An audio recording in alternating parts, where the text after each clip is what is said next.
Good morning, Ms. Linda. Welcome to this program. Good morning. As President and CEO of LIRS, what are some of the aims and objectives of this organization? Well, for nearly 75 years, Lutheran Immigration and Refugee Service has been about inviting, protecting, embracing, welcoming newcomers to America. First, with an early wave of refugees from Europe in the cataclysm of World War II, and today that continues. It continues with refugees from Iraq, from Burma, from Bhutan, Somalia, and newcomers who also come across the southern border. For us, the common thread, coming deeply out of our commitment to welcome, out of our faith, out of an open heart, and knowing the value of newcomers, we extend welcome with an open hand into communities all across this country. And so for us, we see so clearly in our experience that first our own roots are in immigrant communities. The LIRS offices are here in Baltimore. Well, more than 100 years ago, my grandfather came off a ship in the port of Baltimore without legal documents to allow him into this country. And here I am today, out of that experience, his legacy, his gift.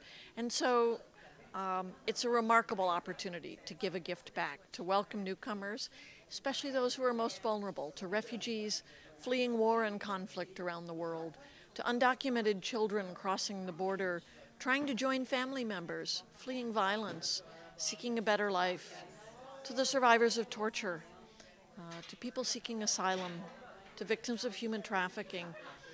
But it's not only about what we do in extending a hand of welcome, but the incredible gift and asset that newcomers are in our communities. This is an incredible dynamic of giving and gift, of receiving, of being blessed, and of being strengthened in community.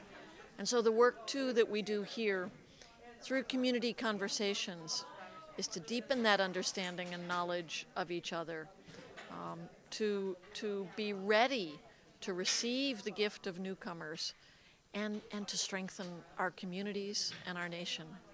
Okay, you have been with this organization for a very long time, and you are like a huge figure in this organization. We have, you deal with the Lutheran Immigration and Refugee Services. How is Lutheran Immigration and Refugee Services compared to Lutheran Social Services? Well, we're fortunate as Lutheran Immigration and Refugee Service to have a network of partners all across this country. Lutheran social ministry organizations that are often Lutheran social services of Minnesota or North Dakota or Florida. But we also have a network of other partners as well. The strength and value that we find as an organization is not only in our expertise, a sense of vision, focus, a national presence and reach in terms of advocacy and influence, but is the strength in a network of relationships that goes down deep into local communities. You talk about, on your introduction, I remember you said you help children, undocumented children, with their documents. Mm-hmm. Okay, those children come in the United States without documents. How are they considered? Are they considered illegal immigrants or illegal refugees? Or what is their status as children? Well, and now it's nearly 14,000 children a year who make that perilous journey across the southern border of this country. They come without documents, yes. Some would call them illegal immigrants. I would call them a child of God. Who enter this country without legal status. So, yes, they are detained. There is an immigration proceeding. We fight for each and every child to ensure that they're cared for, that they're safe, that they have access to legal counsel, so that they can pursue their dreams and ambitions, and that if they have family in this country, and that it's safe for them to join that family, that's the best and the wisest solution. American immigration policy is broken. No one questions that anymore, and it can't be even more evident in the way that this nation's immigration policies tear families apart. Just like I said previously, you have a huge experience. So now you deal with refugees all over the United States, you deal with immigrants all over the United States. Which further expectation do you wish from those immigrants? Like, for example, I am a refugee. What do you expect from me as a refugee in the United States when I come to this country? What are some of the expectations you wish for me to accomplish?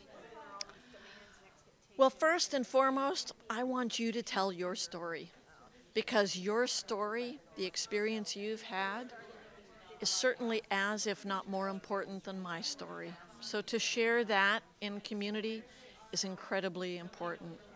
Secondly, is not let yourself be bound by limits, but dream and imagine what's possible for your future and for the future of your family.